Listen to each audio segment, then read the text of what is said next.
大家好，我是小慧，欢迎您来到我的频道，也非常感谢您百忙之中收看我的视频。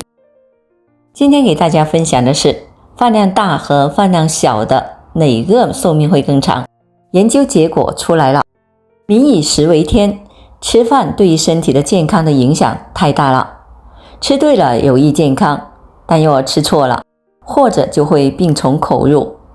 有传言说，人的一生吃饭的量是有定数的，谁先吃完谁先走，是真的吗？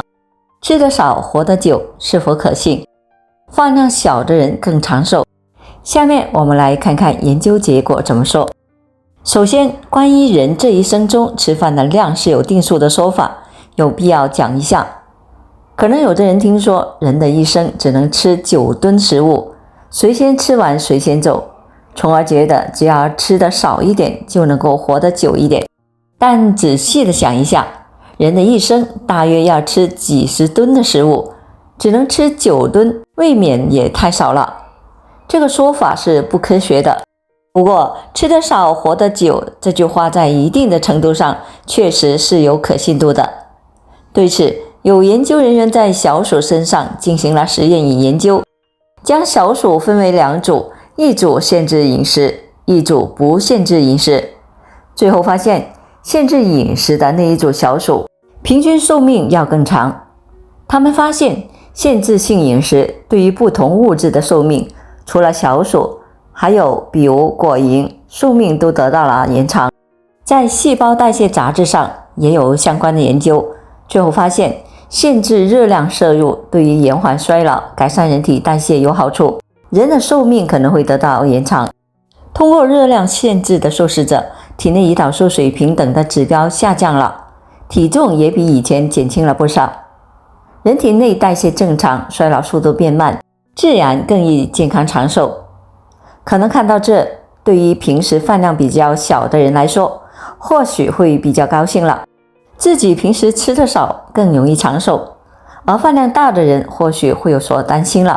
其实也不是绝对的说饭量小的人更长寿，因为每个人对于饭量大小的理解都不一样，每个人的体质、工作、健康状况等都不同。建议大家可以这样理解，其实并不是说吃得越少越长寿，而是要参考自己的实际情况，合理的减少热量的摄入，每顿饭不要吃太饱，少吃一点，这样容易活得更久。吃得少活得久，那么晚餐和寿命有关吗？美国研究，晚上饿肚子可能延寿。晚上不吃饭的人会怎么样？有人说，只要晚上不吃饭就可以减肥，而且效果很好。也有人说，不吃晚饭会伤害肠胃。还有一种说法是，吃得越少活得越久，所以晚上不吃还可以延长寿命。看起来这些说法各有各的道理，但是事实是怎么样的呢？一，不吃晚饭是减肥还是伤肠胃？对于很多减肥的人而言，不吃晚餐那就是最佳的减肥方式。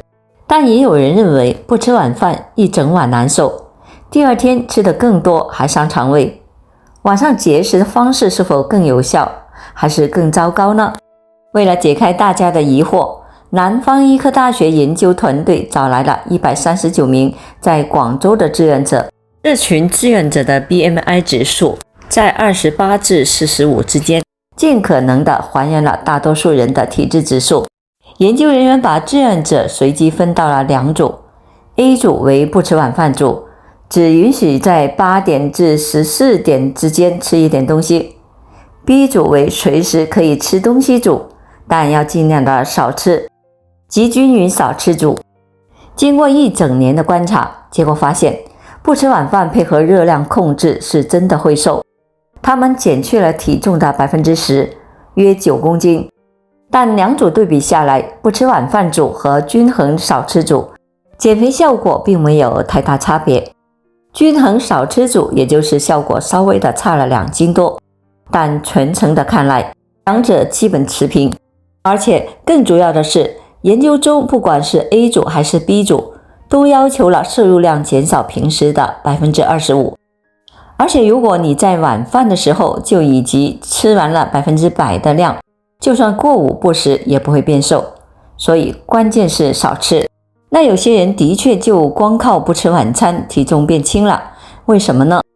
确实，不吃晚餐会瘦，但瘦下来的并不一定是脂肪，因为人的体重除了脂肪，还会受到水分控制，而不吃晚餐减掉的大多是水分。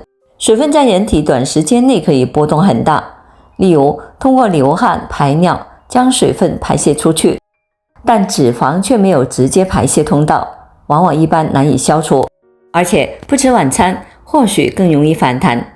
身体的能量代谢是有一套公式的，能量代谢等于人体活着加活动能量消耗加其他。当你不吃晚餐的时候，短时间确实会消耗身体的其他物质，但只要你吃一顿晚餐，或者开始恢复晚餐，身体就会智能的把之前消耗的补上去，那么体重就会又重新恢复。如果长时间不吃晚餐，身体就会发动更猛烈的能源分解动作，分解体内的蛋白质，让肌肉减少，能量因为消耗的变少而堆积成脂肪。长时间不吃晚餐对胃部也会造成负面影响，胃部分泌的胃酸可能会腐蚀胃黏膜，刺激肠胃，长期下去造成慢性胃炎、胃溃疡等情况的风险增大。吃得少活得久，晚上不吃或延长寿命。减肥的关键不是晚餐吃不吃，而是要控制热量。而不少限制饮食的研究发现，吃得少往往会与更好的健康状况、更长的寿命有关，且影响远不止于此。从免疫的角度来看，热量限制可以抑制炎症的发生，且会影响到巨噬细胞的活化过程，从而有助于延长寿命。2021年9月发表在《自然》上，来自美国哥伦比亚大学的研究团队利用果蝇进行了间歇性饮食实验。研究人员发现，在进食20小时，且只有在晚上进食或者是午餐前后开始进食的果蝇，寿命才会延长；而白天进食只有晚上进食的果蝇，寿命并无变化。我们可以因此去断食吗？首先，这里有2个误区。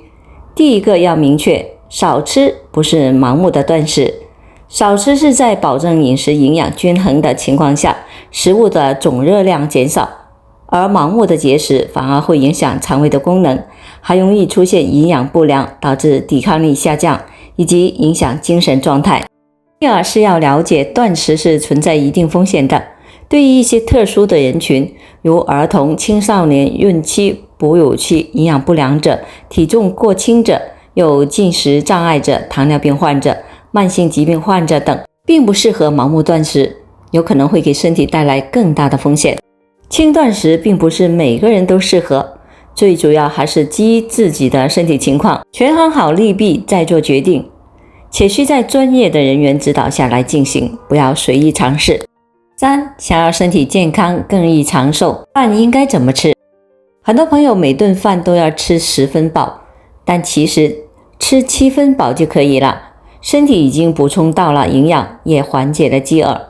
当我们感觉可以吃，也可以不吃，此时拿走食物，心里也不会觉得很可惜的时候，其实就是可以放下筷子了。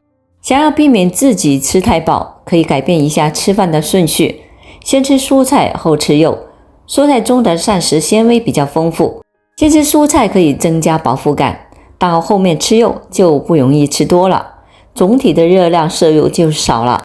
除了饭量，吃饭的速度也要注意。现代人的生活和工作节奏比较快，很多人每天吃饭都是比较赶，3下5除2，很快就吃完了。但其实吃饭的速度应该要放慢一点，细嚼慢咽，有利于身体吸收，也有利于消化。建议大家吃一顿饭的时间应该在20到30分钟左右为宜，吃饭的时间也要合适。早饭在7到8点吃比较合适，对于9点或者10点以后上班的人来说，早饭不要不吃，也不要跟午饭合为一顿，建议在9点前吃完。午饭一般在11点半到12点半之间，晚饭更尤为注意。很多人为了减肥不吃晚餐，但长期的不吃晚餐是不利于肠胃的健康。建议大家晚饭要吃得清淡一点，吃得少，而且素一点，而且也不要吃得太晚，以免影响消化，从而睡眠也会受到影响。每天定时定量吃饭，饮食有规律，肠胃的运转也会更好，有利于健康。总的来说，在一定程度上，吃得少活得久是可信的，但不是吃得越少越好，要根据自己的实际情况来进食。每个人的饭量也不一样，若经常吃太饱，会增加多个器官的负担，不利于健康。怎么吃才好？可以参考以上的几点建议。好了，朋友们，今天所分享的视频内容就到这里了，非常感谢您的支持和鼓励，我们下期见。